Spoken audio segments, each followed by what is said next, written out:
Mwagize neza kuba mwahisemo gukurikira Umusanzu Media mwese aho muri mu bice bitandukanye by'igihugu cy'u Rwanda. Uyu mwanya tubagezaho amakuru ku buryo burambuye. Naho nge ndi Daniel niyo nkuru. Muri aya makuru tuje kubabwira ko abayobozi b'ibigo by'amashuri primaire ndetse na secondaire batabashe kugira amanota 70% ari abayobozi 890. Abo bose bakaba bamaze kugirwa abarimu, ntabwo muri systeme bakiri aba head teacher cyangwa abahagarariye ibigo by'amashuri. Turabwira kandi ko urwego rw'igihugu ngenzuramikorere rura rwatangaje ko umwaka wa 2026 u Rwanda ruzatangira gukora ikinyabutabire cya radionuclide gikoreshwa mu buvuzi buteye imbere bwifashisha nucleaire. Turabwira kandi ko mu karere ka Huye abasoje kwiga kaminuza muri aka karere banze kwangara bahitamo kwihangira imirimo ijyanye no kubumba amatafari ndetse no kuyatwika, ibintu benshi bakomeje kwita ubuyobe bukomeye. Turuze kujya hanze y'u Rwanda, atubwire ko Minisiteri y'Ingabo ya Israeli yatangaje ko yashikirije ingabo z'iki gihugu ikoranabuhanga ryo kurinda ikirere rifite umwihariko wo gushiririza ibisasu na drone zikoreshwa mu kugaba ibitero kuri iki gihugu. Aya makuru ndetse n'andi menshi cyane tubabwiye turaje tuyarambure.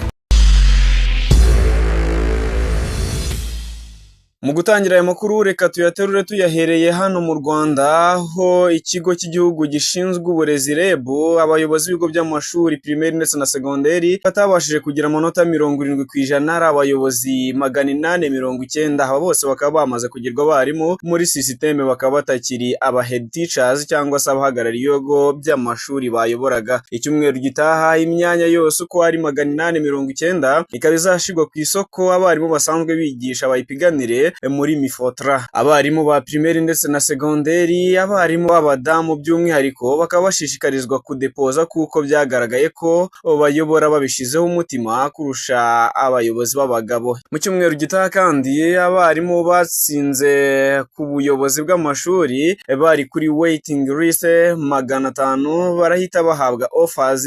Byumvikane ko imyanya izaba ari 390, ni ukuvuga ya myanya 890 ukuyemo 500 hazasigara imyanya 390. Ikigo cyayoborwaga n'umuyobozi cyangwa se head teachers utaratsinze isuzuma, umwarimu ufite uburambe kurusha abandi kandi ufite na leadership qualities niwe uzaba akora, mu gihe umuhead teacher musha azaba atarahabwa uburenganzira bwo gukora. Dukomeje aya makuru kandi reka tuyakomereze ku rwego rw'igihugu ngenzuramikorere rura rwatangaje ko mu mwaka utaha 2026 u Rwanda ruzatangira gukora ikinyabutabire cya radionuclide gikoreshwa mu buvuzi buteye imbere bwifashisha nucleaire. Ni amakuru yatangajwe n'umuyobozi w'agateganyo w'ishami rishinzwe iby'umutekano n'ingufu za nucleaire muri rura Remy Wilson Bana. Gitezwe ko imirimo yo gukorera mu Rwanda iki kinyabutabire izatangira akazi ku bantu 100 bo mu myanya yo hejuru, ndetse bigafasha igihugu kuba igicumbi cy'ubu buvuzi kuko iki kinyabutabire ubu abagikeneye bagikura mu Misiri ndetse no mu bihugu by'i Burayi. Mu buvuzi kandi iki kinyabutabire gihindurwa ibisukika bishobora guterwa umuntu mu maso cyangwa akabinywa kugira ngo nanyuzwa mu mashini ya PET scan yifashisha ikoranabuhanga rya nucleaire abaganga baze kubona ibyo bifuza. Iyi mashini ni imwe mu z'u Rwanda ruherutse kugaragaza ko rwifuza guteza imbere ubuvuzi bushingiye kuri nucleaire. Biteganyijwe ko izashyirwa mu bitaro bya gisirikare bya Kanombe. Serivisi z'iyi mashini ni nazo zizajya zikenera cyane kiriya kinyabutabire. Izi mashini kandi zihambaye zije zisanga izindi zikoreshwa mu gutanga ubuvuzi bwa kanseri mu Rwanda, zirimo MRI, CT scan zivura kanseri ishiririjwe, gukoresha imiti izwi nka chemotherapy ishinzwe kugabanya iyi kanseri ndetse n'indi miti igiye itandukanye. Aya makuru kandi reka tuyakomereze mu karere ka Huye mu ntara y'Amajyepfo, aho urubyiruko rurimo abashoje kwiga kaminuza rwanze kwangara rugahitamo kwihangira imirimo ijyanye no kubumba amatafari no kuyatwika, ibintu benshi bakomeje kwita ubuyobe bukomeye. Bamwe mu rubyiruko baganiriye n'itangazamakuru babumba amatafari bavuga ko babonye ko hanze nta kazi gahari, batitaye ku mashuri bize ndetse n'impamyabumenyi bafite, bahitamo kwishakira amafaranga babinyujije mu kubumba amatafari ndetse no kuyatwika. Bamwe mu rubyiruko rukora uwo mwuga bavuga ko nubwo hari aho bimaze kubageza nk'urubyiruko, hakiri benshi babita injiji zikiri mu buyobe. Hari n'abandi bavuga buvuga ko akarere ka Rwamagana nyuma yo gusoza amashuri yabo banze gutaha iwabo kuva mu mwaka wa 2020 ahubwo bishakira abagore bakomeza akazi ko kubumba amatafari benshi bita gasuzuguritse, uretse ko bavuga ko ntacyo kabatwaye kuko kabatungiye imiryango. Uretse urwo rubyiruko rugera kuri 7 ruvuga ko rwitinyutse rukihangira imirimo, ku rundi ruhande bamwe mu rubyiruko rugenzi rwabo rwanze kujya no kwiga ahubwo ruhora mu mihanda ya Huye rusabiriza ruvuga ko nta kazi rwakora. Mu gihe gishize ubuyobozi bw'akarere ka Huye bwakangurira urubyiruko kwihangira imirimo ndetse no gukora imirimo iruvana mu bukene, nubwo kugeza ubu benshi mu rubyiruko rutuye mu bice bimwe na bimwe bigize uyu mujyi wa Huye rukunze gukura rwisanga rusabiriza mu mihanda igize ako karere, ibintu ubuyobozi bw'aka karere buvuga ko bwafatiye ingamba nubwo icyo kibazo kitarakemuka. Aya makuru reka tuyakomereze mu yajyanye n'iyobokamana, aho Papa Leo wa 14 yasabye abakristo gukomeza gusabira isi amahoro, by'umwihariko imiryango iri kunyura mu mibabaro iterwa n'intambara n'ibikorwa by'urugomo. Ibi yabivugiye mu isengesho rya Angelus ryabereye mu mbuga mutagatifu Petero i Vatikani kuri iki cyumweru tariki ya 28 Ukuboza uyu mwaka, umunsi Kiliziya ihimbazaho umuryango mutagatifu wa Yezu, Mariya ndetse na Yosefu. Mu nyigisho ye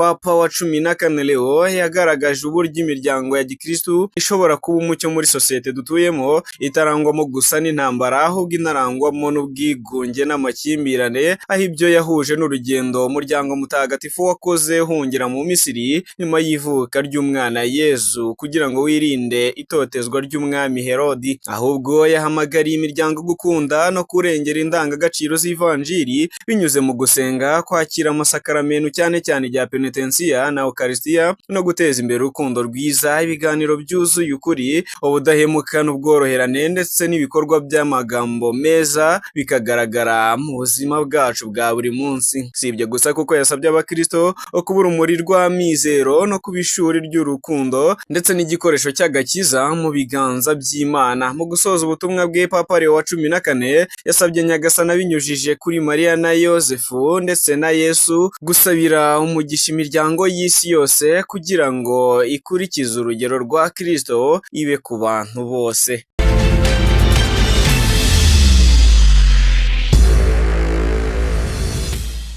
Aya makuru reka tuyakomereze mu yavugwa muri siporo ndetse n'imyidagaduro, aho komite ishinzwe imigendekere myiza y'igikombe cya Afurika umwaka 2025 mu mujyi wa Agadir mu gihugu cya Maroc yatangaje ko nta bafana bazongera kwinjira ku mikino ibera kuri Grande Stade d'Agadir nta matike bafite. Hashize icyumweru kimwe iri rushanwa riri kuba ku nshuro ya 35 ritangiye kubera mu gihugu cya Maroc, ndetse abantu batandukanye bakunda kugaragaza ku mbuga nkoranyambaga ko ari igikombe cya Afurika cy'abaturage. Ibi bishimangirwa cyane ku byabaye mu minsi ishize, aho hari abafana bagiye bemererwa kureba imikino imwe n'imwe nta matike bafite, by'umwihariko kuri stade yo mu mujyi wa Agadir, nyuma yo kubona ko hari imyanya myinshi bitarimo abantu bagahitamo kubinjiriza ubuntu, ariko kuri ubu bikaba byatangajwe ko batazongera kwinjira nta matike bafite. Dukomeje amakuru ari kuvugwa muri siporo, umunya-Portugal Cristiano Ronaldo ndetse n'umunya-Espagne Lamine Yamal n'umufaransa Ousmane Dembele baraye begukanye ibihembo muri Globe Soccer Award 2025. Ibi bihembo bihabwa abakinnyi bitwaye neza kurusha abandi mu mwaka, byatanzwe mu birori byabereye i Dubai muri Leta Zunze Ubumwe z'Abarabu. Ni ibihembo bitangwa na Dubai Sport Council, akaba ari inshuro ya 16 byatangwaga kuri uriya mugoroba. Ousmane Dembele wegukanye Ballon d'Or y'uyu mwaka, igihembo cy'umukinnyi mwiza wa FIFA, ni nawe wegukanye igihembo cy'umukinnyi mwiza w'umwaka muri Globe Soccer Award 2025. Cristiano Ronaldo yahawe igihembo cy'umukinnyi mwiza w'umwaka mu burasirazuba bwo hagati. Lamine Yamal ukinira FC Barcelone yegukanye igihembo cya rutahizamu mwiza w'umwaka, naho Paul Pogba ahabwa icy'umukinnyi uri kugaruka neza. Mu bagore ho Aitana Bonamati wa FC Barcelone y'abagore niwe wabaye umukinnyi mwiza w'umwaka. Ikipe y'umwaka yabaye Paris Saint-Germain, umutoza w'umwaka akaba Luis Enrique, perezida w'ikipe w'umwaka aba Nasser El Khelaifi, naho ikipe nziza y'umwaka mu bagore iza kuba FC Barcelone. Muri ibi bihembo kandi hanabaye umwihariko wo guhemba bitwaye neza muri shampiyona ya Espagne, aho Hans Flick yahawe igihembo cy'umutoza mwiza, Gianni Oblaka yegukana icy'umunyezamu mwiza, Rafinha ahabwa icy'umukinnyi mwiza, naho Lamine Yamal ahabwa icy'umukinnyi mwiza ukiri muto. Mu makuru ari kuvugwa mu myidagaduro hano mu gihugu cy'u Rwanda, Bruce Melody yashimiye Minisitiri w'Ububanyi n'Amahanga n'Ubutwererane Ambasaderi Olivier Nduhungirehe, wagaragaje ko ari mu bafite indirimbo yumvise cyane muri uyu mwaka, anagaruka ku ndirimbo Indabo zanjye ya The Ben imugarukaho ndetse ikaba ikomeje kuvugisha benshi. Mu minsi yashize nibwo Minisitiri Nduhungirehe abinyuje ku rukuta rwe rwa X yagaragaje urutonde rw'abahanzi n'indirimbo yumvise cyane kuri Spotify muri uyu mwaka 2025, aho kuri urwo rutonde hagarukagaho iz'umuhanzi Bruce Melody. Uyu muhanzi yabigarukaho yavuze ko kuva kera byari bigoye kubona umuyobozi cyangwa se abayobozi bagaragaza uko bakiriye ibihangano. Yavuze ko biri ari ibintu byiza, ashimira Minisitiri w'Ububanyi n'Amahanga n'Ubutwererane, anamutumira mu gitaramo azahuriramo na The Ben tariki ya 1 Mutarama mu mwaka utaha w'2026. Bruce Melody kandi agaruka ku ndirimbo ikomeje kuvugisha benshi ya The Ben yitwa Indabo zanjye, aho inamugarukaho cyane nk'aho avuga ibirimo kwibagisha. Anavuze ko amashusho yayo ntayo yigeze areba kuko afite indirimbo ze nyinshi azareba. Bruce Melody kandi yavuze ko atashyira akadomo kuri The Ben kuko Imana yamuhaye impano, anavuga ko bose bahawe impano ariko we yayikoresheje neza kumurusha. Yandi makuru kandi tuyakomereje hano mu Rwanda mu yavugwa mu myidagaduro, umuririmbyi Orizagwira Florien uzwi mu muziki nka Yampano, we yagarutse i Kigali nyuma y'iminsi 20 yari amaze mu mujyi wa Bruxelles mu gihugu cy'Ububiligi, aho yari yaritabiriye ibikorwa bitandukanye by'umuziki ndetse anaruhuka hamwe n'umukunzi we. Naho hanze y'u Rwanda mu myidagaduro, umukinnyi wa filime w'umunyamerika Mario Rodriguez yareze Tyler Perry uzwi mu kwandika filime no kuziyobora, amushinja kumukorera ihohotera rishingiye ku gitsina, anamusaba indishyi z'akababaro zingana na miliyoni 77 z'amadolari y'Amerika. Reka ayo makuru tuyakomereze kuyavugwa hanze y'u Rwanda, aho Minisitiri w'Imari mu Burundi Dr Alain Ndikumana yatangarije abagize inteko ishinga amategeko ko ubuyobozi bwa sosiyete ikora ifumbire mvaruganda bukomeje kumutera ubwoba kugira ngo abuhe amafaranga atarateganyijwe mu masezerano bwagiranye na leta. Uyu muyobozi yagaragaje iki kibazo ubwo yasobanuriraga abasenateri w'igihugu cy'u Burundi umushinga wa guverinoma wo kuvugurura ingengo y'imari y'igihugu y'umwaka wa 2025-2026. Yandi makuru kandi Perezida Donald Trump w'igihugu cy'Amerika yagiranye na mugenzi we w'Uburusiya Vladimir Putin mbere yuko yakira Zelensky wa Ukraine kugira ngo bungurane ibitekerezo ku masezerano y'amahoro. Trump yanditse ku rubuga rwe nkoranyambaga Truth Social ko yagiranye ibiganiro by'ingirakamaro kuri telefone na Perezida Putin w'Uburusiya, yongeraho ko ibiganiro bye na Zelensky biza kubera mu rugo rwe i Mar-a-Lago muri leta ya Florida ku meza, kandi ko n'abanyamakuru bemerewe kubyitabira. Tukomeje amakuru ari kuvugwa hanze y'u Rwanda, reka tuyakomereze mu gihugu cy'Ububiligi, aho Minisitiri w'Ububanyi n'Amahanga w'iki gihugu Maxime Prevot yamaganye amagambo yavuzwe n'umuvugizi wa gisirikare cya DRC General Major Sylvain Ekenge, wavuze ko gushakana n'umutsikazi bisaba kwitonda, avuga ko ari imvugo z'urwango zidakwiriye na busa. Nyuma y'ubwo butumwa bwa Prevot, abantu ku mbuga nkoranyambaga batangiye kumubaza icyo ari bukore kuri ayo magambo ya DRC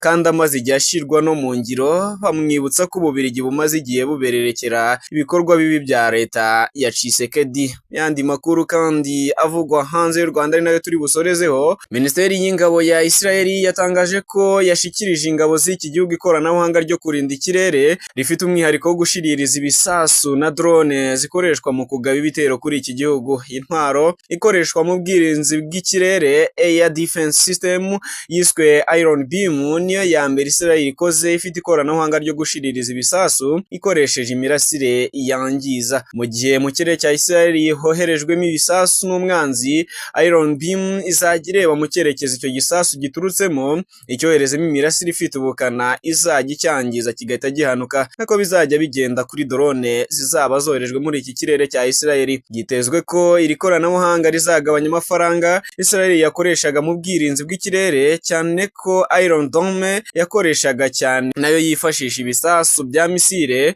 mu guhanura ibindi, bivuze ko yaguraga ibisasu ikoresha mu guhanura ibindi. Iri koranabuhanga risa n'aho ari rishya mu bya gisirikare ndetse n'iry'ibihugu by'ibihangange byose byerekejeho amaso, nka Amerika ifite iryiswe PHL, Uburusiya bukagira Presvet, Ubwongereza, Ubushinwa n'Ubudage nabyo bikaba byatangira urugendo rwo kuyikora ndetse bikaba bigeze kure. Ni nuko nyasoje, reka mbashimire cyane mwese twayabanyemo. Njye ndi Daniel Niyonkuru, reka mbifurize kuzagira umwaka mushya muhire w'2026.